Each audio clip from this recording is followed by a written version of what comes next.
non-Kristen mengetahui bahwa semua orang Kristen menyembah Yesus. Mereka tidak tahu bahwa ada gereja-gereja, termasuk Saksi Yehova, yang tidak menyembah Yesus. Saya misionaris, mantan misionaris, 60 orang lebih yang dulu saya murtadkan dan saya ateiskan. Saya dari kecil diajarin menginjil. Saya dari kecil diajarin ceramah. Malah justru saya memusuhi Allah sama Rasulullah, sampai pernah membakar Quran. Target utama misionaris itu sebenarnya tidak langsung memasukkan ke Kristen. Ya. Tapi bagaimana membuat orang-orang Islam, biarkanlah dia tetap Islam, tapi pemikirannya sekuler, liberal, ateis. Malah yang paling bahaya saat ini adalah sinkretisme agama, membaurkan semua agama. Bismillahirrahmanirrahim.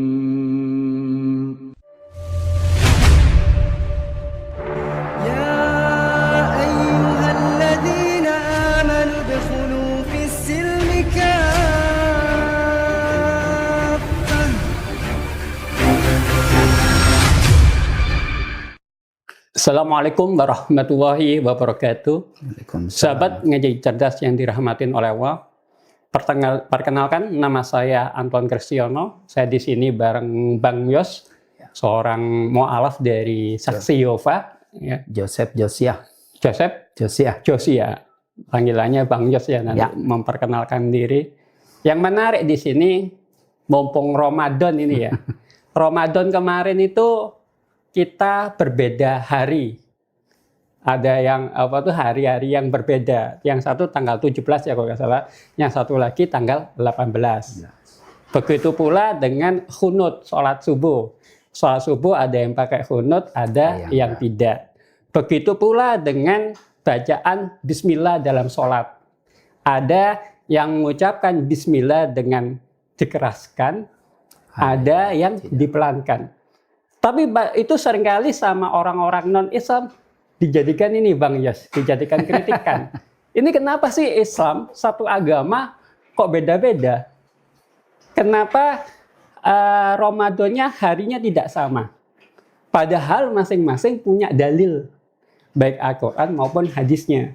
Kenapa yang satu pakai khunut, kenapa tidak? Padahal, saudara-saudaraku, perbedaan di gereja lebih tajam lagi. Di gereja, beda gereja itu bukan lagi beda fikih. Kalau di Islam kan mungkin lebih ke fikihnya, pendapat 4 mazhab yang kemudian akhirnya masing-masing, misalnya yang satu mengatakan musik itu haram, yang satu mengatakan mubah. Itu kan berdasarkan fikih 4 mazhab tadi. Tapi intinya akidahnya sama. La ilaha illallah Muhammadar Rasulullah. Kitab sucinya tetap Al-Quran. Nabinya tetap Nabi Muhammad, sholatnya tetap 5 waktu. Itu adalah perbedaan dalam Islam. Bahwa perbedaan dalam Islam tidak meruntuhkan akidah Islam itu sendiri. Ketika di gereja itu berbeda. Makanya saat ini saya ketemu seorang Saksi Yehova. Ini sangat menarik Bang Yos. Mantan ya. Mantan Saksi Yehova. Kenapa? Kebanyakan orang Kristen mengetahui bahwa orang-orang non-Kristen mengetahui bahwa semua orang Kristen menyembah Yesus. Kebanyakan. Mereka tidak tahu bahwa ada gereja-gereja, termasuk Saksi Yehova, yang tidak menyembah Yesus. Gimana? Ceritakan doktrin iman Saksi Yehova. Iya.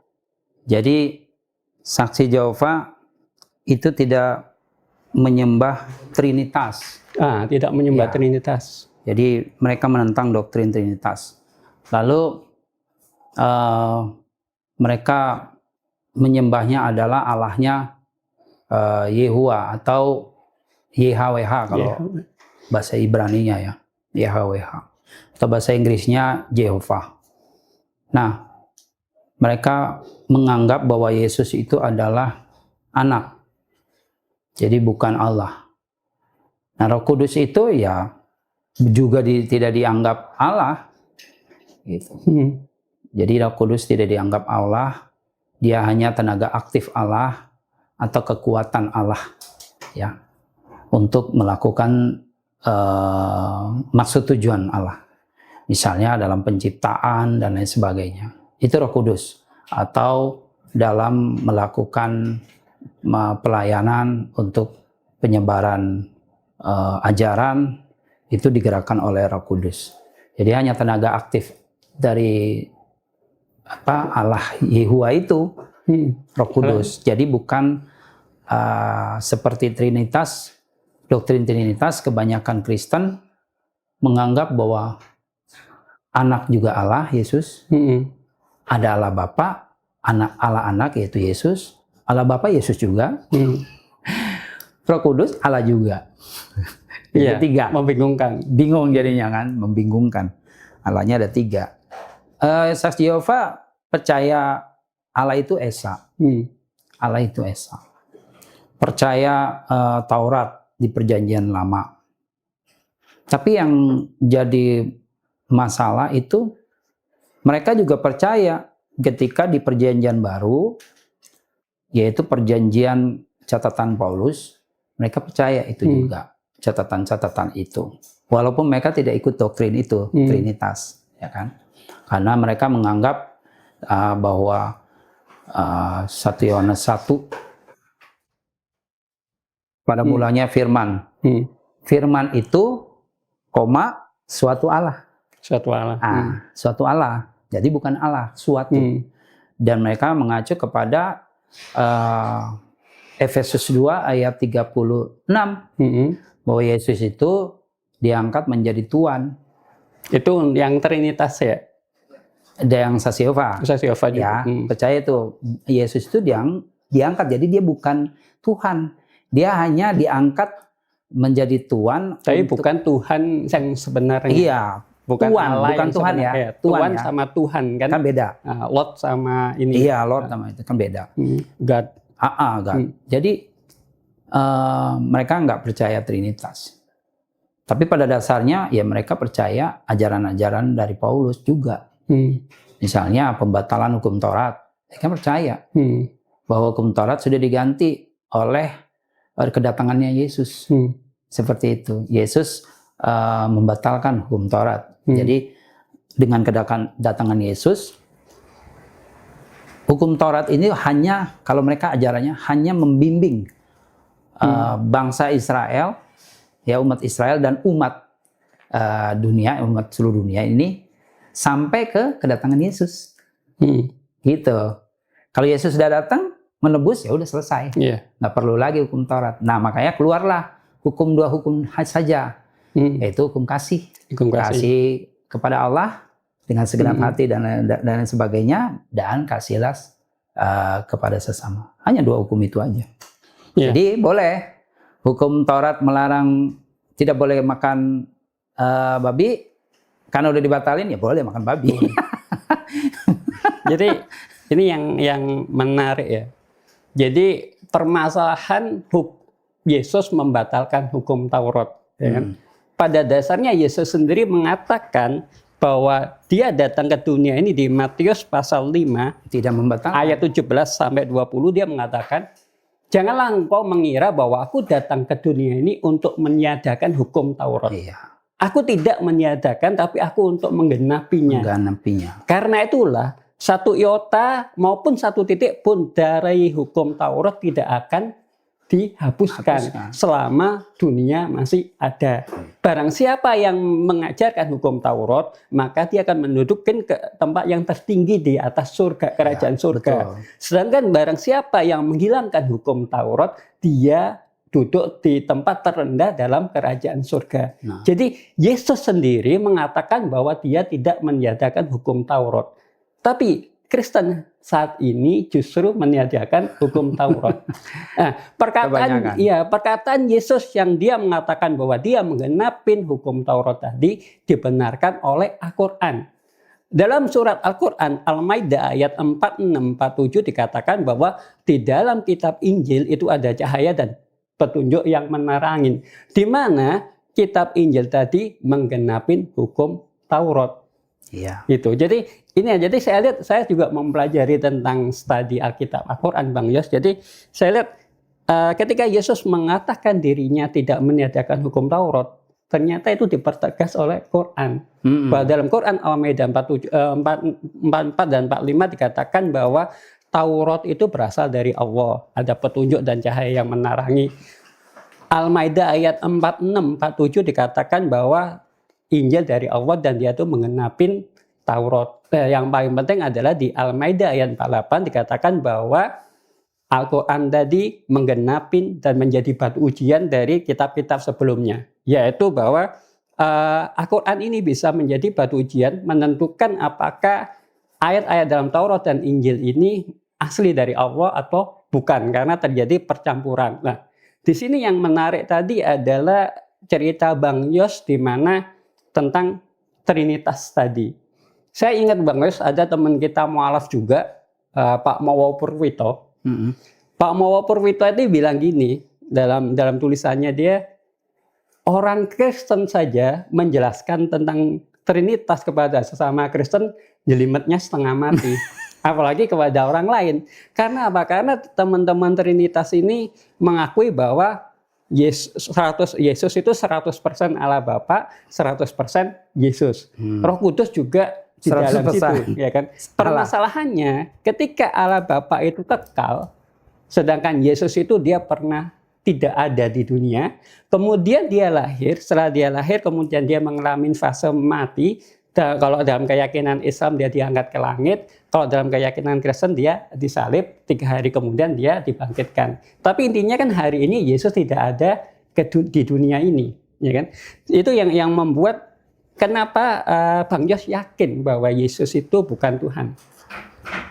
Alasannya seperti apa? Karena tadi kalau menurut saya pemahamannya, kalau Yesus sama dengan Allah Bapa, harusnya kalau Allah Bapa tadi kekal, maka Yesus pun harus kekal. Iya. Tapi kenyataannya Yesus ini pernah tidak ada, dia pernah dilahirkan kemudian mati, kemudian sekarang dia tidak ada. Jadi dari tiada menjadi ada, menjadi tiada lagi, sehingga dia tidak kekal. Bagaimana mungkin Allah yang kekal disamadengankan Yesus yang tidak kekal? Ya. Yesus itu memang bukan Allah. Karena dia sendiri yang mengatakan bahwa dia bukan Allah. Bukan Allah. Ya kan? Di catatan-catatan Injil pun juga dia kan bilang dia bukan Allah, dan ketika dia mau meminta bantuan pun dia kan berdoa kepada Bapaknya. Kalau dia misalnya Allah, terus ngapain dia katakan kepada murid-muridnya dia harus berdoa dulu kepada Bapaknya? Kepada Bapak. Kan nggak masuk akal gitu loh. Satu, ketika dia misalnya pada waktu dia mau di tiang siksa disalibkan, kenapa dia minta bantuan ke Bapaknya? Elohim Ya. lama sabatani. Eli lama sabatani. Ya kan? Eli lama sabatani. Allahku, kenapa engkau meninggalkan? Jangan tinggalkan aku. Ya kan? Ya, jadi kan banyak ayat-ayat yang di dalam kitab Injil itu sendiri yang mendukung bahwa Yesus bukan Allah. Iya kan? Seperti tadi yang saya di Efesus 2 ayat 36, benar dia Tuhan diangkat untuk bangsa Israel ketika itu, ya kan? Dan diangkat Tuhan dan Kristus, benar kan? Catatannya seperti itu. Nah, jadi dia nggak pernah mengaku bahwa dirinya sendiri Allah. Bahkan di Amsal sendiri pada waktu penciptaan dia dulu diilustrasikan bahwa dia ada di surga kan bersama-sama dengan Allah, ya kan? Dia sebagai ahli tenaga ahli saja Allah, seperti itu. Tapi itu kan di Amsal. Tapi kan keterangan lengkapnya kan masih meragukan apakah dia ada di surga. Di surga. Jadi intinya saksi Yehova menolak Trinitas. Menolak Trinitas. Ya.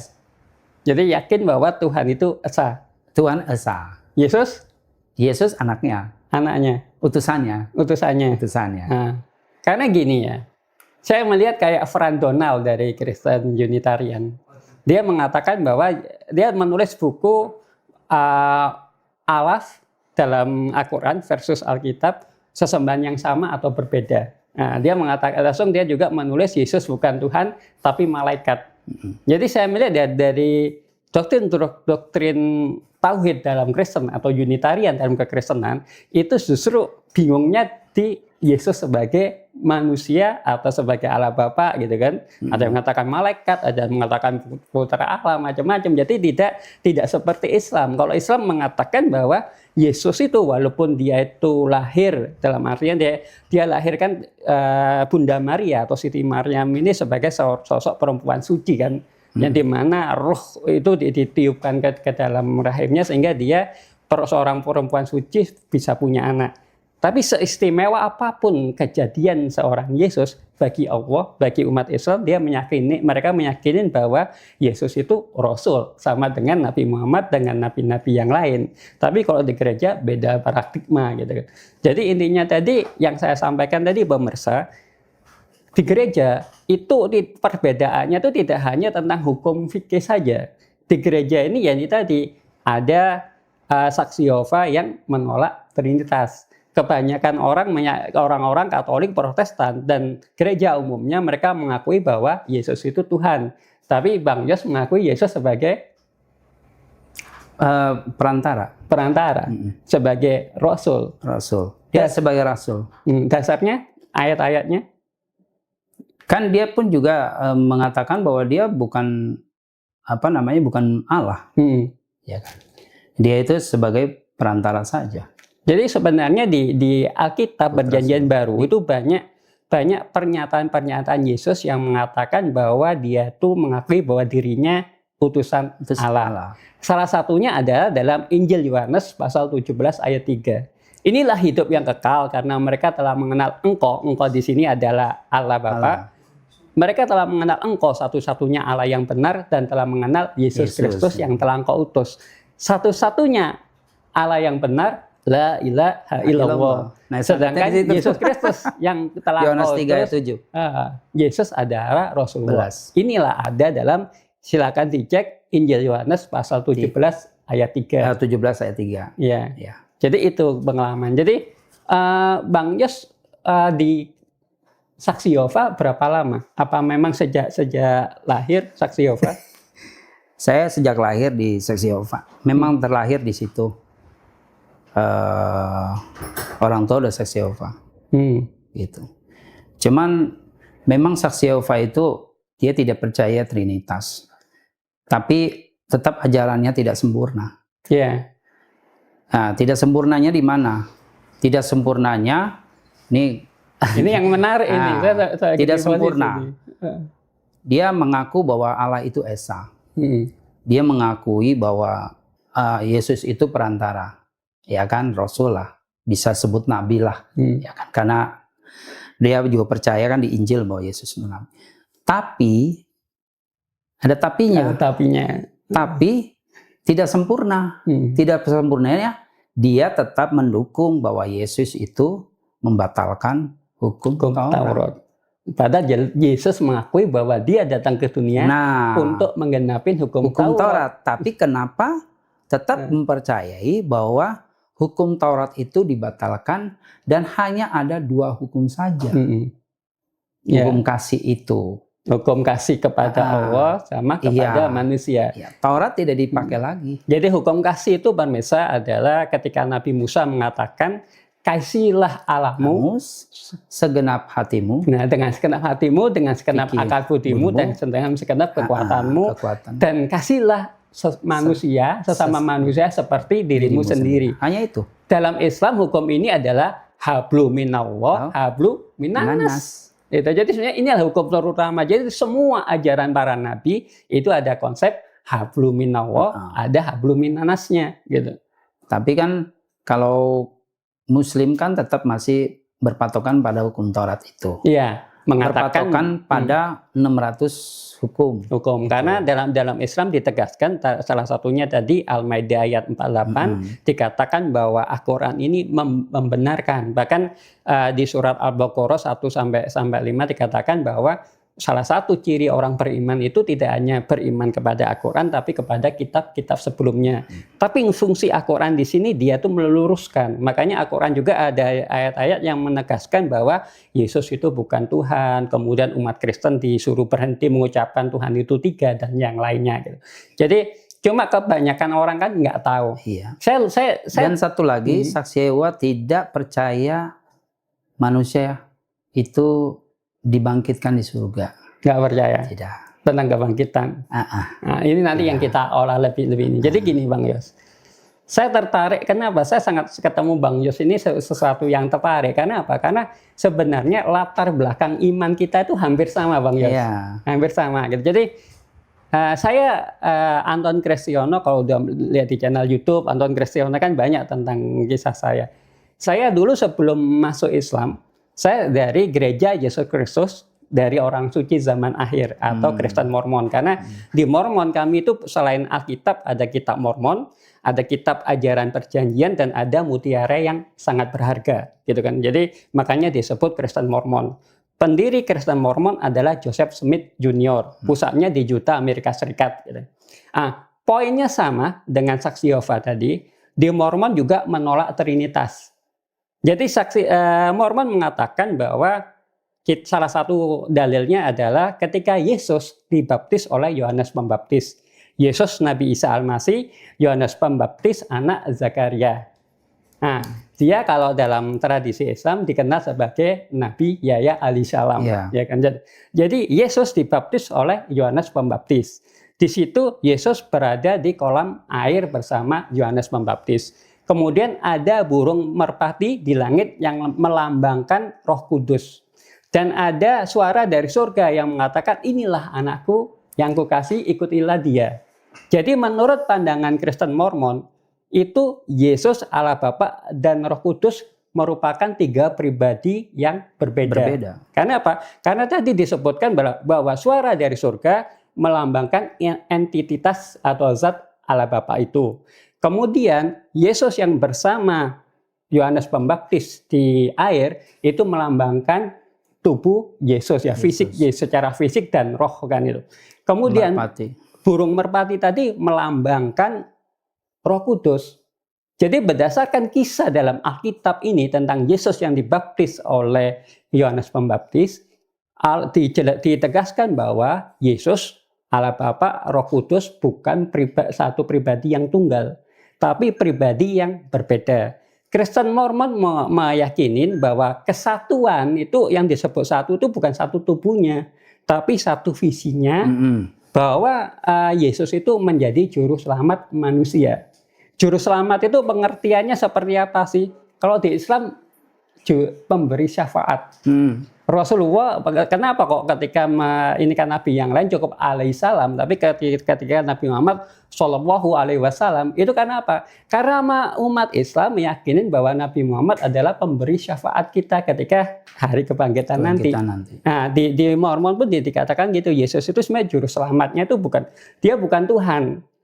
Karena maka ketika ibu dari Zebedius ya, yang dua orang itu, ketika intinya gini, ketika dia meminta Yesus menempatkan anak-anaknya di kerajaan surga, Yesus jelas mengatakan tentang barang siapa yang duduk di sebelah kanan maupun kiriku di kerajaan surga nanti, itu yang berhak hanya Allah. Hanya Allah gitu, bukan Yesus gitu. Yesus banyak mengakui bahwa dia lebih besar dari kuasa Allah, lebih besar daripada kuasa Yesus Kristus. Jadi intinya Mormon dan saksi Yehova ada kesamaan di sini, bahwa kita sama-sama menolak Trinitas gitu.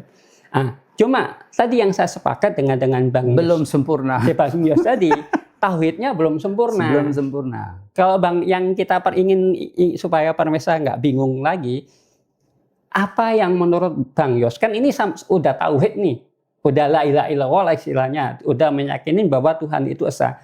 Tapi kenapa menurut Bang Yos iman tauhid dalam saksi Yehova tidak sempurna? Dan kenapa Bang Yos lebih tertarik mengimanin iman tauhid Islam? Sama-sama la ilaha illallah loh. Iya. Sama-sama Allah itu esa. Tapi kenapa Bang Yos lebih sekarang Islam kan? Ya kan? Islam. Ini yang menarik. Muslim, ya kan? Kenapa? Nih loh, sama-sama tauhid loh. Sama-sama, kalau kata Khalil Gibran mengatakan gini, katakanlah la ilaha illallah, tapi tetaplah Kristen. Khalil Gibran itu penyair dari Lebanon, ada yang menyangka dia orang Islam, padahal enggak, dia Kristen Maronit.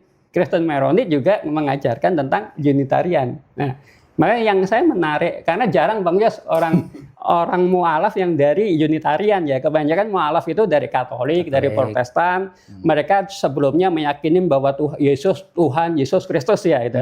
Tiba-tiba kemudian dia meyakini bahwa Yesus itu bukan Tuhan, akhirnya masuk Islam. Nah, kalau Bang Yos ini kan yang manusia yang unik lah, mualaf yang beda. Ya. Nah, jadi nggak kurang sempurnanya yang tadi saya bilang tentang apa namanya Taurat tadi, ya kan? Itu nggak sempurna dia, karena dia masih mengikuti ajaran Paulus. Dan mereka juga ajarannya selalu kental ke pengajaran perjalanan Paulus. Itu, Saseopa. Yang dibahas tentang Paulus terus. Termasuk dia sunat apa tidak? Nah, terus dia tidak sunat. Nah, padahal Yesus sunat. Sementara Yesus sunat, ya kan? Jadi ada beberapa yang saya pelajari kok ini beda. Kenapa harus percaya Yesus? Kan gini, Yohanes 17 ayat 3 itu doktrinnya juga harus dipercayai ke Allah dan Yesus. Yesus yang nomor 2 harus diistimewakan juga. Tetapi kenapa apa yang dilakukan Yesus tidak juga dilakukan oleh Saseopa? Yeah. Itu. Jadi kan mereka berbeda, tapi sama Kristen lain. Tetapi tidak sempurna. Tidak sempurna apa? Ya tadi aturan-aturan tadi. Taurat, sunat tidak. Terus ajarannya lebih kental kepada bukan ajaran Yesus, tapi ajaran Paulus. Jadi simpang siur. Saya jadi bingung nih. Nah, ketika itu. Ini kok kemana ini arahnya ini kan? Sudah itu. Lalu mereka tidak percaya kebangkitan di surga. Kebangkitan tetap di bumi. Seperti itu. Sementara saya perhatikan kalau di bumi untuk apa? Saya bersusah payah, ya kan? Ya sudah, apa adanya aja. Kan seperti itu kan? Nggak ada pahala yang lebih istimewa. Kan ke surga lebih istimewa. Jadi untuk apa? Kalau begitu. Nah, ketika saya pelajari Islam saya pelajari sebelum saya masuk. Saya belajar sama teman-teman lah. Saya perhatiin ajarannya apa sih? Oh seperti ini, seperti ini. Terus Taurat dipakai. Terus tentang 600 hukum Taurat itu juga kepake. Tentang makanan binatang tidak boleh dimakan. Kenapa kok nggak dimakan? Dijelasin gini. Oh berarti sempurna. Saya bilang, oh ini bagus nih. Terus saya lihat lagi, kok ajarannya sama sih kayak perjanjian lama. Ibadahnya sujud dan lain sebagainya. Terus masuk tempat ibadahnya suci. Pokoknya banyak perbedaan yang saya perhatiin sempurna. Saya bilang beda seperti agama saya. Saya nggak sebutin Kristen lain ya, agama saya yang dulu ya, Saseopa. Walaupun mereka berbeda sama doktrinnya, tapi mereka belum sempurna. Ya karena itu mereka masih ngikutin ajaran Paulus, membatalkan hukum Taurat. Di dalam hukum Taurat ada ajarannya ibadah harus sujud. 600 hukum itu. 600 hukum. Iya toh? Ya 10 hukum kan untuk Allah dan untuk manusia. Berat ini sama manusia. Jadi seperti itu, berbeda. Nah, ditambah lagi peraturan-peraturan di dalam Saksi Jehovah itu sangat membatasi anggotanya untuk kenal dunia luar. Supaya nggak terprovokasi yang lain. Itu rupa-rupa satu. Yang kedua, ada beberapa mereka juga nggak boleh anggotanya untuk mempelajari ilmu lain. Contohnya doktrinasinya kuat ya. Nggak boleh. Kan perlu dong. Kayak saya kan, saya penceramah. Tapi saya nggak punya pengetahuan lain di luar kan susah. Apa yang mau saya bandingkan? Nah, saya harus bandingkan dong. Saya harus pelajari, ya kan, di luar. Mungkin ajaran doktrin orang di luar. Walaupun saya nggak ngimani, saya cuma harus pelajari aja. Itu nggak boleh. Takut terpengaruh. Jadi hanya ajaran yang takut mereka masuk Islam seperti Bang. Harus takluk, tunduk kepada kepemimpinan pengetahuan yang datang dari Brooklyn, Amerika. Dari badan pimpinan ada disebut kaum terudap. Kan mereka kaum terudap itu kalau di Saksi Yehova masuk dalam kategori 144.000 di buku Wahyu yang akan ke surga. Jadi yang lain nggak ke surga, di bumi aja, gitu. Jadi seperti itu. Nah itu kan ajaran Paulus, 144.000. Jadi pemirsa, sahabat ngaji cerdas yang dirahmatin oleh Allah, kita di sini bukan untuk menistakan agama, tapi kita ingin menceritakan berbagi pengalaman bagaimana kami menemukan iman Islam. Dan tayangan ngaji cerdas diutamakan memang untuk umat-umat Islam sebagai pembelajaran supaya umat Islam ini akidahnya kuat, membentengin mereka dari upaya-upaya pendangkalan, pemurtatan gitu. Jadi intinya kita ini ingin kita saling mengkaji dengan iman, dengan ilmu, gitu kan. Jadi bukan dengan emosi, dengan debat yang lain, gitu. Jadi lebih ke pendekatan kisah, tapi juga alkitabiah, gitu. Informasi aja. Informasi memberikan saja. Informasi. Gitu.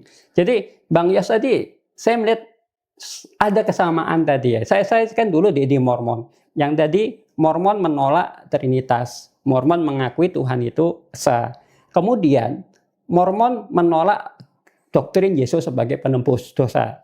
Jadi kalau Katolik sama Protestan, mereka meyakinin bahwa ketika Nabi Adam keluar dari Taman Eden, dari surga, maka semua manusia menanggung dosa waris Adam.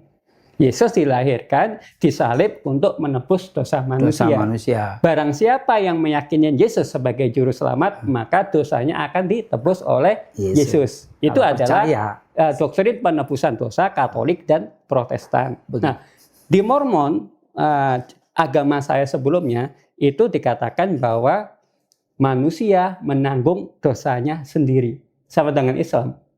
Nah, kemudian di Mormon juga minuman memabukkan haram. Jadi kalau orang Katolik sama Protestan ketika mereka sakramen itu mereka menggunakan anggur sebagai lambang darah Yesus Kristus dan roti tak beragi sebagai lambang daging Yesus. Tapi kalau di Mormon karena minuman memabukkan haram maka mereka air putih. Nah, kemudian poligami diperbolehkan. Joseph Smith poligami, malah konon ceritanya 40 istrinya.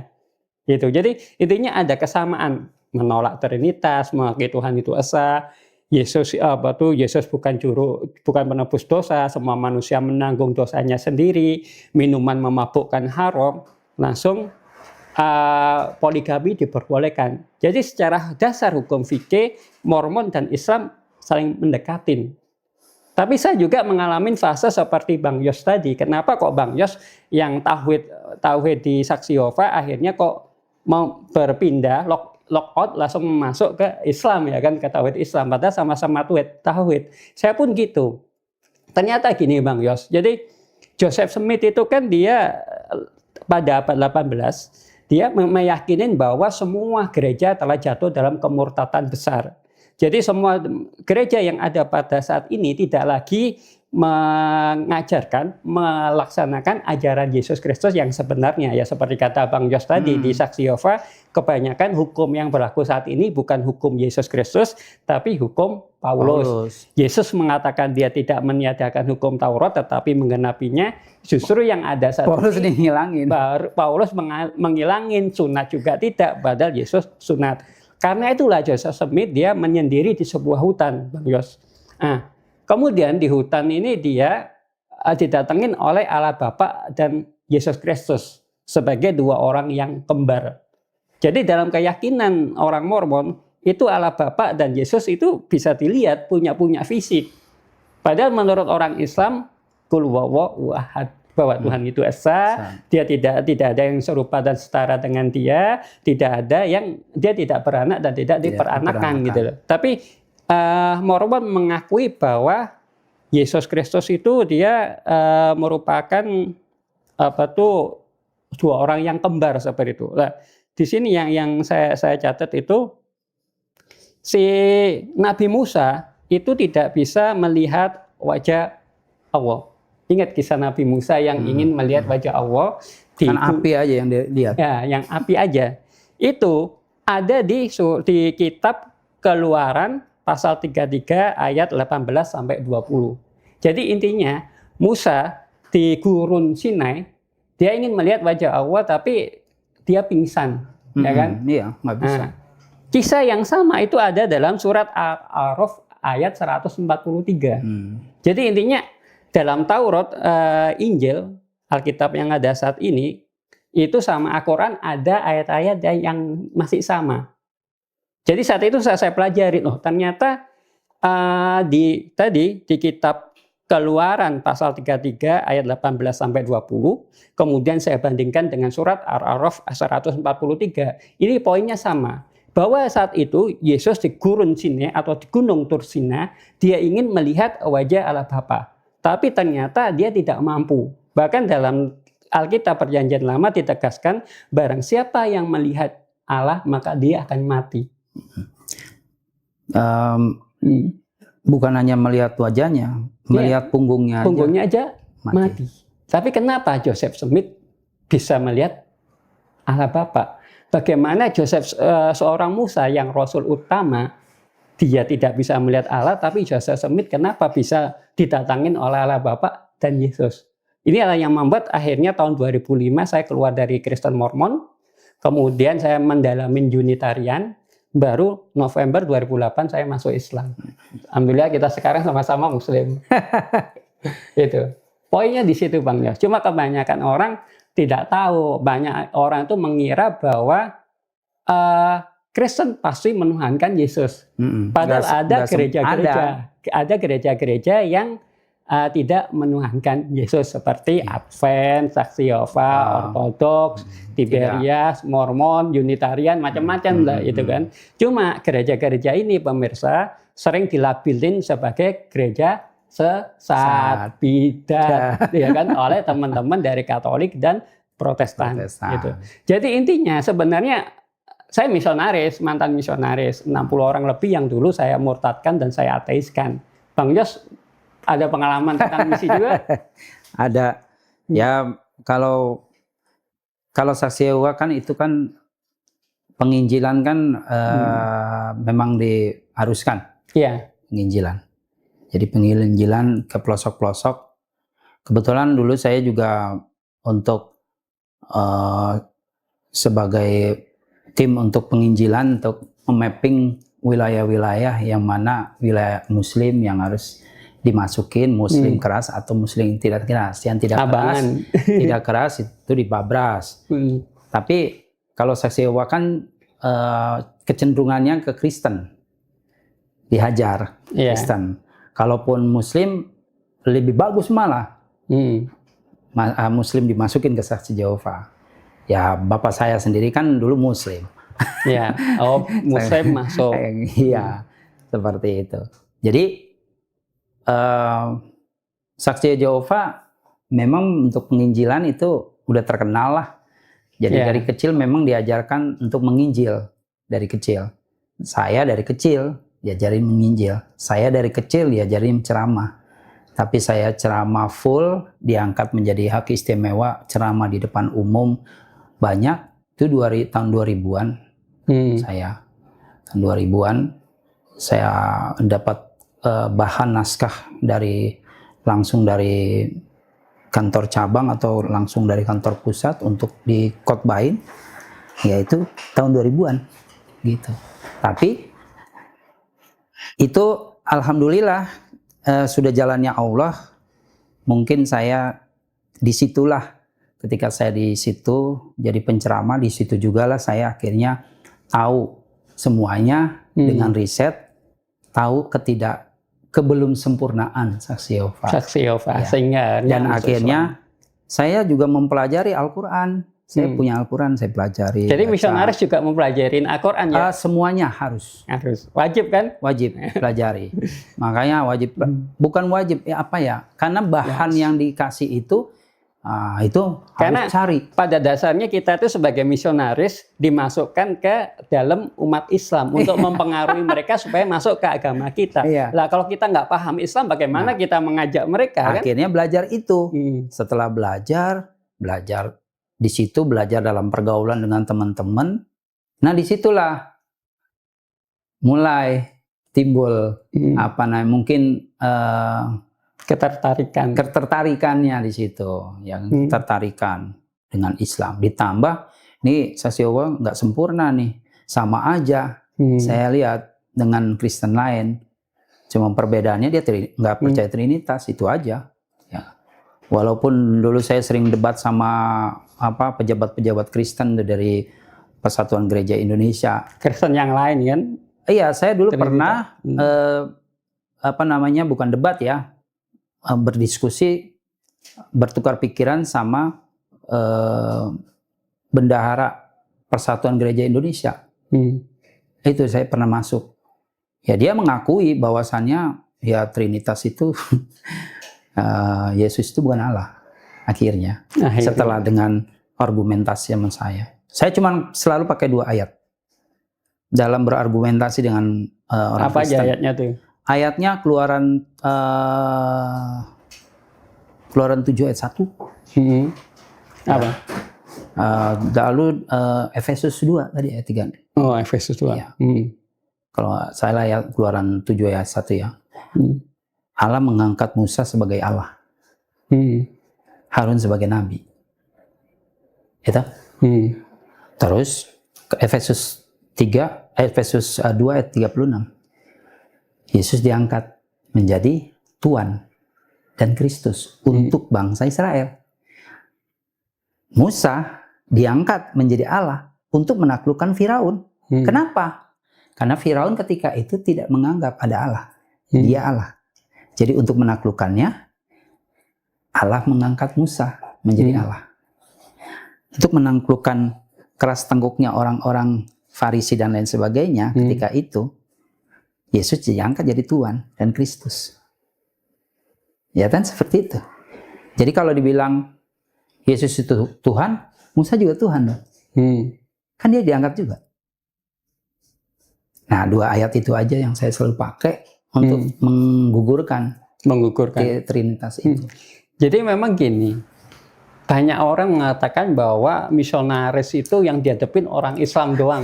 Enggak sebenarnya. Semuanya. Jadi intinya gini, kita tuh gerejaisasi ya. Kalau saya nih dulu, saya tuh lebih senang ketemu teman-teman dari Katolik sama Protestan ketika saya menjadi misionaris Mormon gitu. Karena apa? Karena Mormon menolak Trinitas gitu kan, yang saya jelaskan tadi. Jadi intinya tidak hanya Islam kristenisasi, tapi gerejaisasi. Kemudian Saksi Yehova ini merupakan misionaris yang paling aktif di dunia maupun di Indonesia. Ya. Jadi dia ada di pusat pembelanjaan. Jadi kalau pemirsa lihat di mall-mall, di pusat pembelanjaan, kayak saya di Bintaro, Tangerang Selatan. Itu ada di Bintaro, Pondok Aren itu ada di sektor 1, di Taman Menteng itu ada. Kemudian di Pamulang itu ada di alun-alun Pamulang, di depan Umpam itu ada 1. Kemudian ada di mall seberang dekat danau, Pamulang Junction atau apa, itu juga ada Saksi Yehova. Cirinya sederhana, Saksi Yehova itu dia selalu menyebarkan buletin menara pengawal dan sedarlah. Kemudian kalau Mormon itu juga di daerah Bintaro, BSC banyak, juga di Busway juga ada. Kalau Mormon itu ciri-cirinya pakai kemeja putih, pakai dasi, kemudian ada emblemnya di sini Gereja Yesus Kristus dari Orang Suci Zaman Akhir. Jadi kita tuh pemurtatannya terang-terangan gitu kan. Jadi menunjukkan bahwa oh aku Saksi Yehova, oh aku Mormon. Jadi langsung diterjunkan. Jadi militansi sebagai misionaris itu dikuatkan, dididik, dan memang misionaris itu umumnya kita juga belajar tentang Islamologi, sehingga kita itu kayak saya dulu ketika di gereja saya juga memperdalami Quran, mempelajari hadis, fikih dan macam-macamnya. Karena apa? Karena intinya orang Islam itu yang paling penting untuk saat ini Bang Jos, ini yang orang nggak sadar, target utama misionaris itu sebenarnya tidak langsung memasukkan ke Kristen. Ya. Tapi bagaimana membuat orang-orang Islam, biarkanlah dia tetap Islam, tapi pemikirannya sekuler, liberal, ateis, ya kan? Malah yang paling bahaya saat ini adalah sinkretisme agama, membaurkan semua agama. Orang Islam ikut Natal, orang Islam merayakan Natal dan macam-macam. Jadi merayakan Imlek macam-macam, sehingga kita itu sulit dibedakan mana yang Islam, mana yang non-Muslim itu. Padahal betul. Islam mengajarkan bahwa tidak ada paksaan dalam memeluk agama. Kemudian kita diwajibkan untuk berbuat adil kepada orang lain ya, walaupun itu bukan orang Islam. Bahkan kita tidak boleh memaki sesembahan agama lain. Itu ajaran Islam. Jadi Islam sangat toleran, tapi Islam menolak pembohoran semua agama. Makanya dalam surat Al-Kafirun itu dijelaskan bahwa aku tidak mungkin menyembah Tuhanmu dan kamu tidak mungkin menyembah Tuhanku. Intinya itu kan diulangin 2 kali. Tapi kemudian ada kalimat lakum dinukum waliyadin. Jadi untukmu lah agamamu dan untukku lah agamaku. Nah, tadi yang paling menarik tadi seperti Bang Yos, saya pun kalau saya lebih mirip, kalau Bang Yos kan bapaknya yang Islam masuk Kristen. Sekarang bapaknya Islam atau ini? Masih Saksi Yehova. Masih Saksi Yehova. Tapi Bang Yos yang masuk Islam. Nah, kalau saya Bang Yos di Ngaji Cerdas juga pernah diwawancarai, saat itu saya sama Mas Asep. Nah, kalau saya lahir Islam Bang Yos. Saya lahir Islam 1983 di Malang. Nah, kemudian saya waktu itu putus sekolah Madrasah Sanawiyah kelas 2 saya keluar jualan koran di lapangan Rampal. Nah, disitulah saya dideketin oleh para misionaris. Tapi ketika yang mendekatin saya adalah teman-teman dari Katolik maupun dari Protestan yang mereka mengatakan Tuhan itu esa, saya tolak itu. Tapi kemudian ada adik angkat saya, Dadang Wijono, dia dari Kristen Mormon, mengenalkan Mormon tadi. Sehingga saya menarik nih, loh kok sama-sama tauhid, sama-sama la ilaha illallah kan. Jadi akhirnya saya cuma benci Nabi Muhammad kok ngajarkan poligami, sehingga saya benci Nabi Muhammad. Nah, akhirnya saya memilih Yesus dan memilih Mormon. Tapi kemudian yaitu tadi saya memperdalami tentang Islamologis, tadi Alkitab Al-Quran saya perdalamin. Akhirnya saya merasakan bahwa ketauhidan dalam Mormon itu tidak sempurna ya seperti Saksi Yehova tadi. Sempurna. Bahkan si Paulus sendiri loh mengajarkan Tuhan itu esa. Dalam Efesus pasal 4. Marilah kita dalam satu iman, satu baptisan, satu Allah Esa, Allah di atas semua, itu kan di Efesus pasal 4. Gitu. Jadi intinya bahkan Yesus maupun Paulus sendiri mengajarkan tentang la ilaha illallah tadi. Sehingga saya 2008 masuk Islam tadi. Cuma memang ya itu tadi teman-teman dari Islam ini kebanyakan masih tidak peduli tentang pemurtadan. Padahal ya kayak tadi bapaknya Bang Yos pernah murtad, bahkan sampai sekarang masih Saksi Yehova, dan sangat bersyukur Bang Yos bisa masuk Islam ya kan. Saya sendiri dulu korban pemurtadan juga, saya masuk Kristen bahkan saya murtadin 60 orang lebih. Gitu. Tanggapan Bang Yos tentang pemurtadan ini, pesan kepada teman kita sesama Muslim bagaimana? Ya jadi teman-teman saudara-saudara umat Muslim, konsep Kristenisasi itu ada di mana aja, di Saksi Yehova juga ada. Konsepnya sama. Dia penginjilan dan dia tidak, tadi konsepnya sama seperti bahwasannya nggak perlu masuk agama Kristen aja dulu, nggak. Pendekatan aja. Yang penting kalau Saksi Yehova itu cenderungnya masuk ke rumah orang itu, entah itu Islam atau itu Kristen atau apa. Kalau yang Islam ya mereka bicara tentang permasalahan dunia atau permasalahan keluarga atau permasalahan di orang yang mereka masukin aja. Nah, ketika orang itu misalnya curhat dan lain sebagainya, itu menjadi bahan mereka untuk masuk untuk mendoktrin orang itu menjadi Saksi Yehova. Seperti itu. Misalnya kalau keluarga itu yang didatengin dia punya permasalahan ekonomi, ya itu nanti diolah bagaimana caranya supaya bisa dibantu dan bisa diseret ke ajaran Kristen Saksi Yehova. Jadi konsepnya sama aja dengan Kristen-Kristen lain.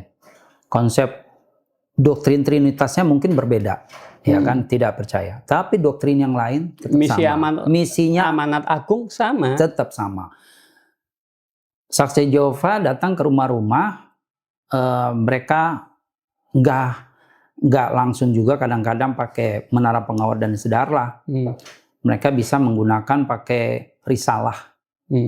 Jadi banyak cara yang digunakan. Ada risalah, ada menara pengawal, ada buku-buku pakai disebutnya stand di depan gitu ya kan, di jalan-jalan. Jadi banyak cara untuk mendoktrin orang supaya mereka masuk ke dalam ajaran Kristen Saksi Yehova. Jadi seperti itu. Hati-hati, mereka biasanya dua-dua masuk ke ke pemukiman, dan mereka setiap 6 bulan sekali itu berubah konsep. Ya, jadi kalau Saksi Yehova itu berubah konsep ya. Tema-temanya. Saya khusus ke teman-teman Muslim ya. Hati-hati, mereka berubah konsep. Dan kadang-kadang mereka juga menggunakan istilah-istilah tauhid. Ya kan, seperti itu. Jadi istilah-istilah Muslim mereka gunakan itu. Karena triknya adalah supaya untuk pendekatan. Supaya umat Muslim tertarik dengan ajaran itu dan masalah. Dan banyak juga yang masuk. Saya juga pernah masukin Muslim. Jadi pernah murtadin orang Islam kan? Iya, sekarang saya murtad dari sana. Ya, apalagi bapak saya banyak murtadin orang Muslim. Iya. Ya, di Lampung tuh. Bapak saya kan misionaris di sana dulu. Kalau di Saksi Yehova disebutnya perintis istimewa. Mantap. Jadi ada tingkatannya. Perintis istimewa itu yang paling tinggi. Nah, di bawah perintis istimewa itu perintis biasa. Di bawahnya perintis biasa itu perintis ekstra. Di bawahnya perintis ekstra itu penyiar biasa. Gitu. Kalau Bang Yos? Saya kalau perintis ekstra itu bisa diambil tiap bulan. Itu pakai kota jam. Jadi dia punya kota jam. Ada misi lokal, nasional, internasional. Ada. Kalau yang perintis ekstra itu nasional. Ya, kalau misalnya udah tingkat internasional udah beda. Beda lagi. Jadi ada tingkatan-tingkatannya di sana. Dalam hak istimewa juga ada tingkatan-tingkatannya. Paling bawah itu tingkatannya pelayan sidang disebutnya. Pelayan sidang. Lalu di atas pelayan sidang itu namanya penetua. Di atas penetua ada lagi pengawas wilayah. Di atas pengawas wilayah disebutnya pengawas distrik. Di atas pengawas distrik disebutnya pengawas zon. Nah, di pengawas zon itu dia keliling dunia. Sistem kepausan dalam Saksi Yehova. Terus baru habis pengawas zon itu ada disebutnya kaum terurap. Badan pimpinan. Itu paling tinggi itu, badan pimpinan. Yang sekarang itu cuma ada beberapa orang. Termasuk Charles Taze Russell itu pendirinya badan pimpinan dia. Badan pimpinan. Nah, mereka itu badan pimpinan, mereka adalah bagian dari 144.000 yang harus tunduk di apa yang konsep yang mereka kasih harus ikuti. Ya. Jadi pemirsa, kayak kepausan. Kepausan. Nah, jadi pemirsa, sahabat ngaji cerdas yang dirahmatin oleh Allah, setiap orang Kristen itu punya misi amanat agung, tidak peduli apapun gerejanya. Iya. Jadi amanat agung gitu. Intinya apa? Amanat agung tadi, baptislah seluruh bangsa atas nama Allah Bapa, Yesus Kristus dan Roh Kudus. Tidak peduli itu Trinitas atau kami yang dari Unitarian. Tapi bagi kami yang dari Unitarian, itu misionaris Unitarian, kami itu tidak hanya ditugaskan untuk kepada orang Islam. Semua agama. Tapi kami juga ditugaskan ketemu orang-orang Kristen, Katolik, Protestan itu lebih senang. Jadi ACDC gitu kan. Kita bisa masuk ke orang Islam, kita juga bisa masuk ke orang Katolik sama Mormon, sama Protestan supaya masuk Mormon atau Saksi Yehova gitu kan. Jadi tidak hanya kristenisasi, tapi juga gerejaisasi gitu kan. Dan kalau memasukkan orang Islam lebih istimewa. Lebih istimewa gitu. Itu karena itu yang khusus ya. Khusus itu. Malah saya pernah orang Katolik saya masukin ke Islam. Jadi debat sama saya bilang, kamu mau belajar Islam, bawa Alkitab, jangan bawa Quran. Iya. Ada bawa kali sama saya bawa Alkitab, saya tunjukkan nih loh iman tauhid dalam Alkitab, saya bilang gitu. Akhirnya dia mau masuk Islam. Saya bilang, gimana kamu mau masuk Islam? Saya mau orang Mormon. Akhirnya saya kenalin ke teman saya yang Islam, dia masuk Islam. Tapi alhamdulillah beberapa tahun kemudian saya nyusul masuk Islam gitu. Jadi itu intinya yang Bang Yos tadi katakan adalah yang paling penting adalah kehati-hatian ya. Kehati-hatian, hati-hati. Mereka suka berdua-dua dan mereka masuk ke kampung-kampung. Dan kalau mereka masuk ke kampung atau perumahan yang Islamnya keras, mereka menghindar. Ya, itu. Islam yang tadi disebutkan oleh Pak Anton yang menerima semuanya itu. Nah itu mereka masuk. Gampang itu dimasukin. Jadi gini loh. Cuma gini Bang ya. Jadi saya itu kan sering menghadapi teman-teman Islam yang toleransi. Nah itu mereka masuk.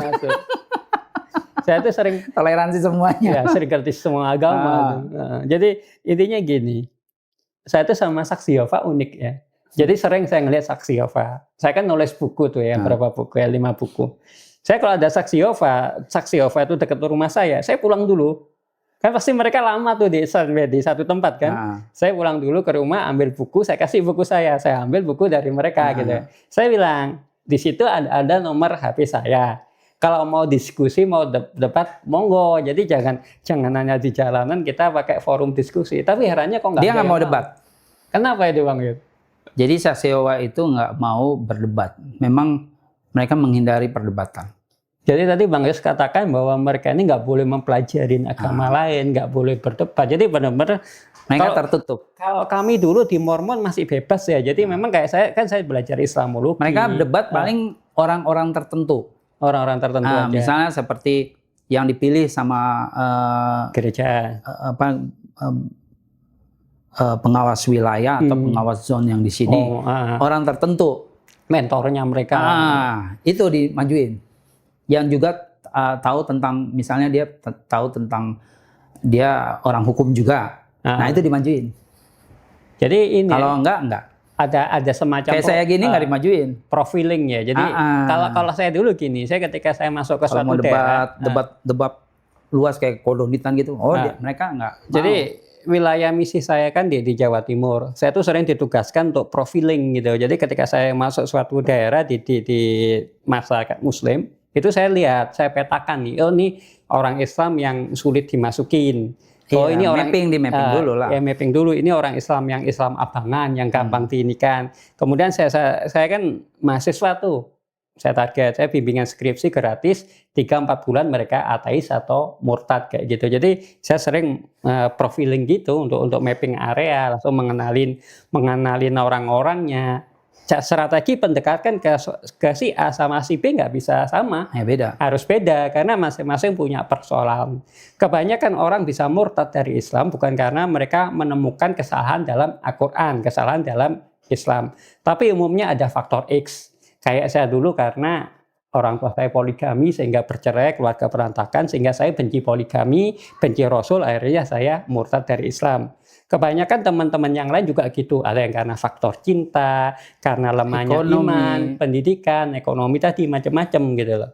Nah, tapi kayak kalau misalnya mereka dibina, ada kemungkinan mereka bisa masuk Islam lagi ya. Kayak saya kan 2008 bisa masuk Islam. Permasalahannya Bang Yos, sering saya temuin teman-teman yang murtad ini keluarganya taunya belakangan. Kayak kemarin saya diundang sama ada satu kiai ngejak saya diundang sama jadi salah satu jemaatnya itu istrinya murtad. Laporannya baru murtad tahun ini. Akhirnya kiai tersebut ngundang saya untuk debat dengan orang-orang para murtadin, Natal pertama para murtadin, karena nggak judulnya. Ya kan? Saya masuk tuh pas Natalan tuh. Ternyata itu berapa orang murtad dikumpulin jadi satu, isinya mereka kesaksian tentang bagaimana pengalaman mereka pertama merayakan Natal. Kiai sama saya dibilang, ngapain 2 anjing itu masuk sini, dibilang gitu sama mereka. Aduh lah, saya ngapain Kiai ngajak saya masuk ke sini gitu kan, percuma. Akhirnya mereka diajak debat nggak mau, akhirnya kita dengerin aja gitu kan. Akhirnya Kiai keluar duluan, akhirnya saya dengerin sampai akhir. Disitulah kami baru tahu ternyata ibu ini bukan Natal pertama, tapi dia ini Natal kedua bagi dia. Ibu itu mengatakan gini, saya Natal hari ini lebih berbesar hati karena waktu Natal sebelumnya tahun yang lalu 2024 ya berartinya itu dia Natalnya sembunyi-sembunyi. Tapi ketika tahun ini dia udah menyaksikan kepada anaknya, kepada suaminya bahwa dia seorang Kristen. Sehingga dia merasakan lebih diberkatin pada Natal saat ini. Inilah kebanyakan kami menangani orang-orang yang murtad itu seperti ini. Jadi kebanyakan keluarga dalam Islam ini telat mendeteksi, Bang Yos. Jadi mereka mengira bahwa anaknya, istrinya, keluarganya tuh baru masuk Kristen. Tapi ternyata mereka udah lama masuk Kristen, udah doktrinasinya udah kuat. Itu yang pertama. Yang kedua, cenderung menjauh dari keluarga. Diajak misalnya, Bu, Pak, bagaimana kami bisa membimbing anak bapak, anak ibu yang murtad, sedangkan mereka nggak mau dialog sama kami. Dialog sekali, ngilang. Gimana kita bisa menyelamatkan gitu. Jadi inilah pemirsa, terutama kehati-hatian lebih utama, mencegah lebih baik gitu loh. Jadi supaya anak-anak kita tidak kayak saya nih. Saya butuh 11 tahun Bang Yos. Dari 98 sampai 2008 baru bisa masuk Islam lagi. 2002 saya bakal Quran. Murtadin 40 orang, memusuhi Nabi Muhammad. Akhirnya kan alhamdulillah ujung-ujungnya masuk Islam. Itu yang alhamdulillah sampai sekarang Islam gitu.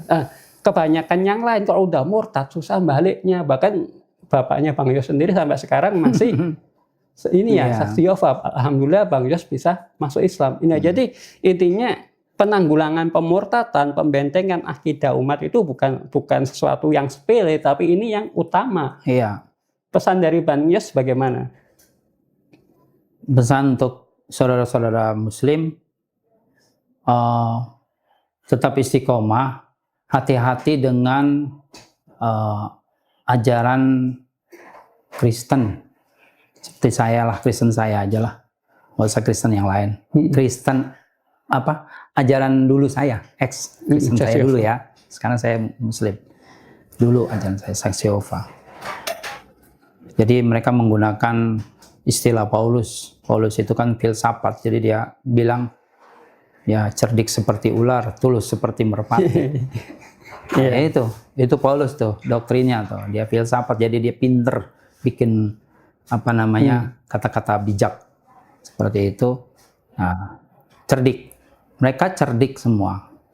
Jadi pelan-pelan masuknya, akhirnya sampai biasanya yang disasar itu ekonomi sih ya. Ekonomi. Ya, kebutuhan ekonomi disasar itu. Kalau orang itu dia kesulitan ekonomi, ya udah masuklah gampang itu. Jadi nggak perlu masuk ke ajaran Kristen itu dulu, nggak usah. Yang penting salut, ya kan, orang Islam salut aja sama orang Kristen tuh yang masuk tuh. Nah itu salut dan selalu membandingkan itu orang Kristen baik, kok Muslim yang sesama kita nggak baik, hati-hati. Kalau sudah begitu, itu udah kena. Jadi hati-hati. Itu tahap awal untuk masukkan. Jadi hati-hati. Jadi tetap aja di jalan Allah. Jangan tersimpang. Ini agama sudah sempurna. Saya sendiri sudah merasakan sempurna. Saya di Saksi Yehova, siapa sih yang nggak kenal Saksi Yehova? Agama yang ngeriset. Paling ditakutin tuh agama. Jadi Saksi Yehova itu agama yang di Kristen itu ditakutin. Paling aktif doktrinnya, karena doktrinnya gila-gilaan dia. Doktrinnya mendoktrin. Terus aktif meriset, aktif untuk penginjilannya dan lain sebagainya. Nah, itu penginjilan itu kalau di Saksi Yehova itu bisa tiap hari penginjilan dia. Mungkin agama lain nggak bisa seminggu gitu. Berapa. Kalau dia bisa tiap hari dilakukan penginjilan. Itu yang disebut perintis ekstra. Gitu.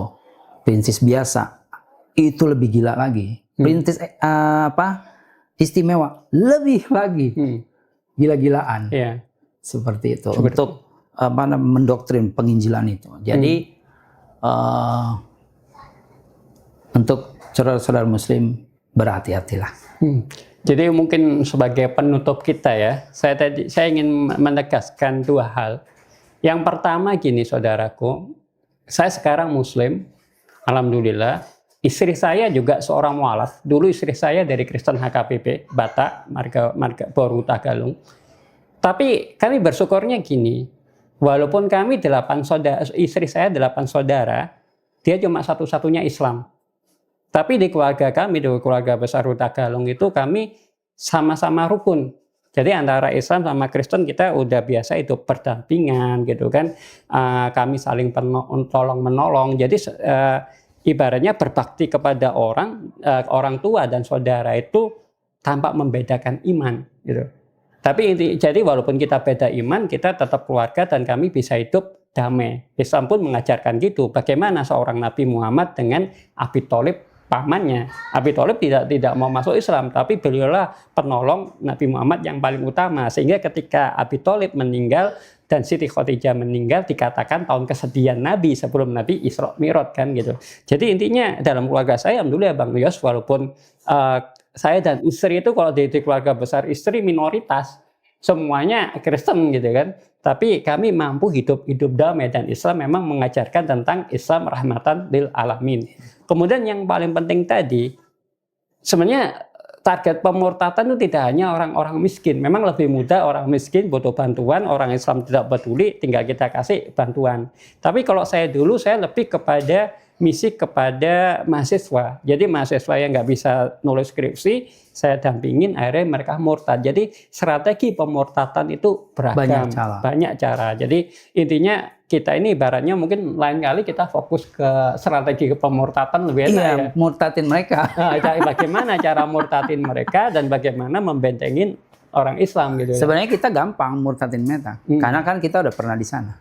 Ya, tahu doktrinnya, tahu caranya. Jadi untuk murtadin gampang. Nah, tapi ujungnya gini loh. Tapi yang paling unik Bang Yos, kalau ya kita mengajak mereka ke ajaran yang sempurna. Nah, tapi uniknya gini loh. Kita sama-sama misionaris nih ya. Saya tuh melihat dari dua sisi ya. Ketika saya di gereja, kan kita punya amanat agung. Itu amanat agung. Jadi saya tuh punya target ketika saya deketin orang Islam 3-4 bulan kok ateis kok murtad. Itu gereja, ketika kita di gereja ya kan. Bahkan strategi apapun bisa ya, kayak tadi Bang Yos mengatakan bahwa cerdiklah kamu seperti ular, jinaklah kamu seperti merpati, dululah seperti merpati. Ular simbol iblis, merpati simbol malaikat. Iya. Intinya segala cara dijalankan supaya kita bisa menyelamatkan domba-domba tersesat. Itu adalah dakwah dari misionaris. Tapi Islam nggak gitu. Islam itu cuma amal ma'ruf nahi mungkar. Islam itu cuma menyeru kepada kebaikan sama mencegah yang mungkar.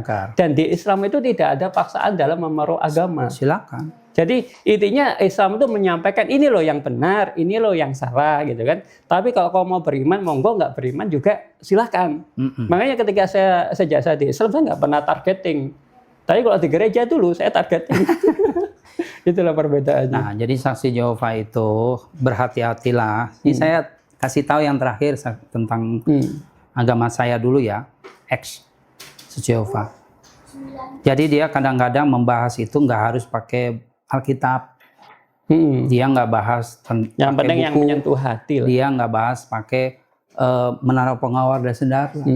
Terkadang dia membahas tentang pakai apa, risalah aja.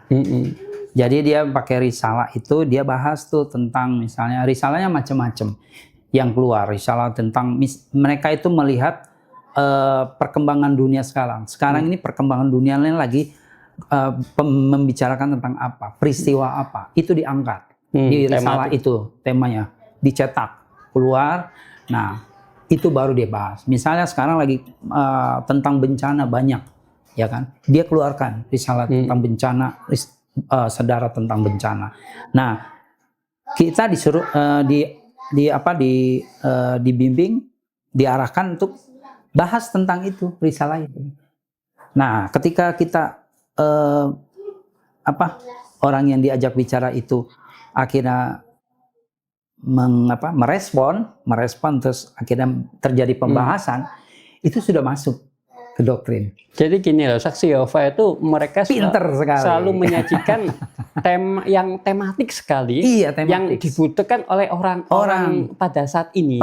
Dan yang paling bahaya kalau orang Islam yang membaca itu mereka tidak mengarahkan kepada Trinitas loh. Kalau Trinitas kan langsung Jadi enggak ke Trinitas. Jadi dulu orang mabuk pun kalau disuruh menyembah Yesus pasti Enggak ke mau. doktrin dulu ya. Ya, jadi dia apalagi mereka memang doktrinnya Unitarian gitu.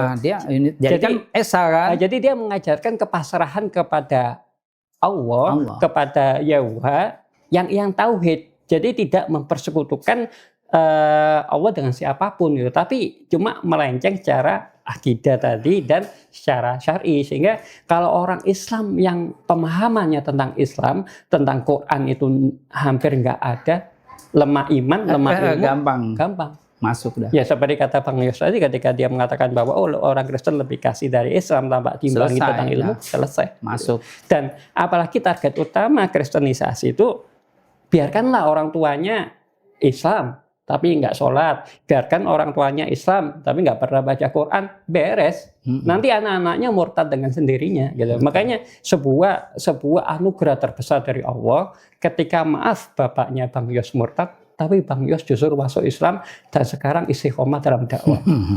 Iya. Ya harus dakwah terus, kasih benteng untuk saudara-saudara Muslim. Amin. Dan sekarang ngelola anak asuh juga ya. Ada anak-anak asuh saya, anak angkat. Saya pergerakannya dibantu anak-anak yatim, janda-janda lansia. Saya bergerak di kemanusiaan. Kemanusiaan di daerah? Di Cianjur.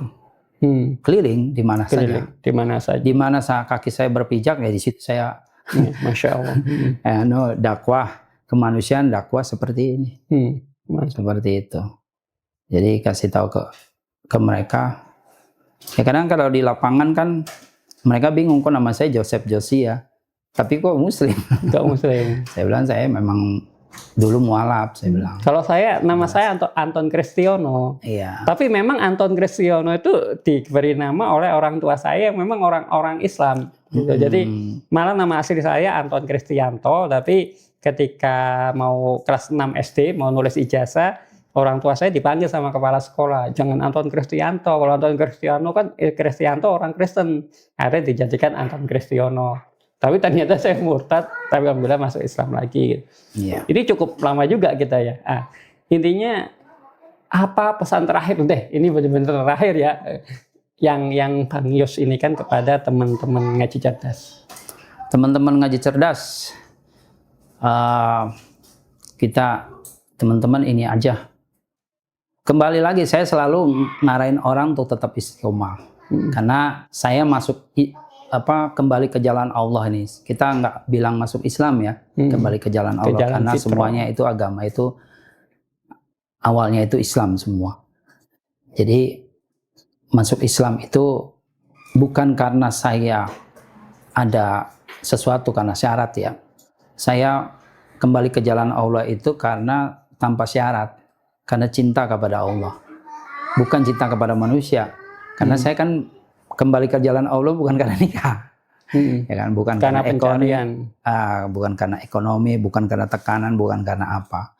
Tapi karena cinta sama Allah, mencari kesempurnaan dan sudah mendapatkan kesempurnaan. Maka dari itu, untuk saudara-saudara Muslim yang sudah berada di Muslim, sudah Muslim, ayo pertahankan itu. Ya, iman itu, pertahankan itu. Karena kami saja yang dari non-Muslim dulu mencari kebenaran dan sudah mendapatkannya. Ya, yang sudah mendapat kebenaran itu pertahankan, tetap istiqomah. Dan untuk para saudara-saudara Muslim yang sudah dari kecil Muslim, kalau bisa ditingkatkan, dikembangkan lagi, sama-sama kita jaga agama Allah ini tetap baik dan suci, dan juga jaga saudara-saudara kita supaya mereka tidak menjadi murtad oleh orang-orang yang dulu seperti saya dan seperti Pak Anton memurtadkan orang. Ya ke jalan yang salah, ke ajaran yang salah. Keajaran yang tidak sempurna. Mau kemana? Kalau kayak gitu, mau musnah. Sekarang, alhamdulillah, Allah sayang sama saya.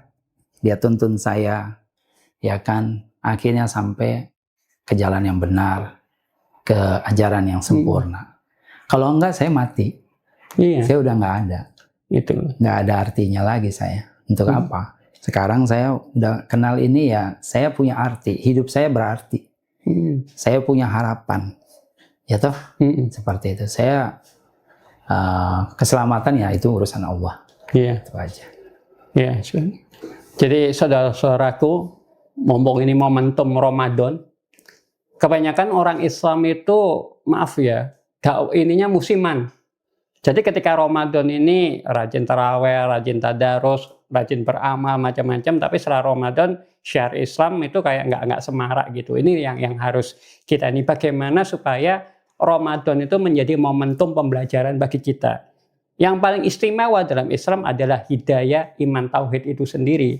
Karena Bang Yos sudah merasakan bagaimana perjuangannya dari seorang saksi Yehova bisa masuk Islam itu luar biasa ya ujiannya. Tapi mempertahankan keislaman itu justru lebih luar biasa lagi beratnya gitu kan. Saya pun mengalami, bahkan saya adalah orang yang pernah murtad, pernah kehilangan iman tauhid tadi. 11 tahun saya masuk Kristen, 2098 sampai 2005 saya Kristen Mormon, 2005 sampai 2008 saya Unitarian, kemudian saya masuk Islam lagi. Jadi pernah merasakan bagaimana jauh dari Allah, malah justru saya memusuhi Allah sama Rasulullah, sampai pernah membakar Quran. Jadi makanya dalam hidup saya, itu yang paling istimewa dalam hidup saya adalah Islam. Alhamdulillah sampai sekarang saya dijadikan sebagai tetap seorang muslim, dan moga-moga nanti saya bisa meninggal secara husnul khotimah. Dan yang paling penting, niatan saya untuk berdakwah ini bukan untuk membenci agama lain atau mengajarkan ujaran kebencian, menistakan agama, tapi lebih kepada amal ma'ruf nahi mungkar, khususnya kepada orang Islam. Sebagai penutup, saudaraku, ada surat Al-Asr, demi masa sesungguhnya seluruh manusia itu berada dalam kerugian, kecuali mereka yang beriman, beramal soleh, dan nasihatin dalam menetapin kebenaran dan kesabaran. Jadi kita sebagai orang Islam adalah orang-orang yang beriman tauhid. Kita berupaya untuk beramal soleh. Dan upaya kita podcast Ngaji Cerdas dan yang lainnya ini adalah upaya untuk saling menasihatin, untuk menetapin kebenaran dan kesabaran tadi. Jadi demikian dari kami, jika ada kata-kata yang salah, mohon dimaafkan karena itu sebuah kekhilafan kami. Tapi jika ada benarnya, itu semata-mata dari Allah. Terima kasih Bang Yos. Ya. Assalamualaikum warahmatullahi wabarakatuh. Waalaikumsalam. Assalamualaikum warahmatullahi wabarakatuh. Sobat Ngaji Cerdas, perkenalkan, nama saya Hendriko Santoso. Saya masuk Islam sejak 2014. Alhamdulillah. Sobat Ngaji Cerdas, sudahkah Anda merencanakan kurban terbaik Anda tahun ini? Kurban bukan sekedar menyembelih, tetapi untuk menebarkan manfaat dan menguatkan akidah. Namun, tahukah Anda, banyak teman-teman saudara kita yang berada di wilayah pedalaman itu sangat rawan sekali akidah dan rawan pemurtatan, yang mana mereka sangat jarang sekali menikmati nikmatnya daging kurban. Di sana, kurban bukan sekedar makanan santapan, tetapi menjadi benteng akidah dan harapan baru bagi mereka semuanya. Inilah saatnya bergabung dalam program bersama saya dalam program Tebar Kurban bersama Ngaji Cerdas. Kami hadirkan kemudahan bagi Anda semuanya Bapak Ibu sekalian. Cukup dengan 1,9 juta rupiah, Anda sudah bisa berkurban dengan kambing yang terbaik. Kurban Anda akan disalurkan pada saudara-saudara kita di Cianjur, Banyumas, Salatiga, dan Gunung Kidul. Bayangkan, senyum mereka adalah pahala yang tak terhingga yang akan mengalir untuk Anda semua. Tunggu apa lagi? Jangan tunda niat baik Anda. Segera hubungi nomor yang tertera di bawah ini. Tim Ngaji Cerdas siap membantu proses kurban Anda dari awal hingga akhir laporan, atau langsung transfer ke rekening resmi Ngaji Cerdas. Di sini ya teman-teman semua. Dan jangan lupa untuk konfirmasi. Jadikan kurban tahun ini sebagai kurban terbaik Anda. Kurban yang menjadi benteng akidah untuk saudara kita. Wabillahi taufik wal hidayah. Wassalamualaikum warahmatullahi wabarakatuh. Saya seorang mu'alaf. Perjalanan saya mengenal Islam mengajarkan saya akan satu hal. Kebaikan itu harus terus mengalir.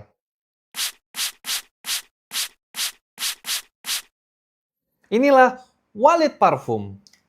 Bukan sekedar wangi, tapi bernilai dengan ibadah. Karena 100% hasil penjualannya digunakan untuk wakaf pendidikan. Bapak Ibu, untuk harganya hanya di bawah Rp90.000 sudah mendapatkan 2 botol parfum ini. Untuk tahan lama aromanya, itu di atas 5 jam Bapak Ibu. Masya Allah. Harganya hanya di bawah 90.000. Tapi lebih murah dibanding harga pasaran. Namun untuk pahalanya tak terhingga nilainya Bapak Ibu. Dan khusus hari ini, beli sekarang, dapatkan gratis ongkir. Masya Allah. Bapak Ibu, saya serasa sedang berada di Madinah hari ini. Sekali beli, wanginya terasa. Namun, wakafnya mengalir selamanya. Pesan sekarang juga di bawah ini Bapak Ibu. Di bawah ini ya, yang ada di bawah jari telunjuk saya. Segera di order, jangan lupa. Beli sama dengan berwakaf. Barakallahu fiik.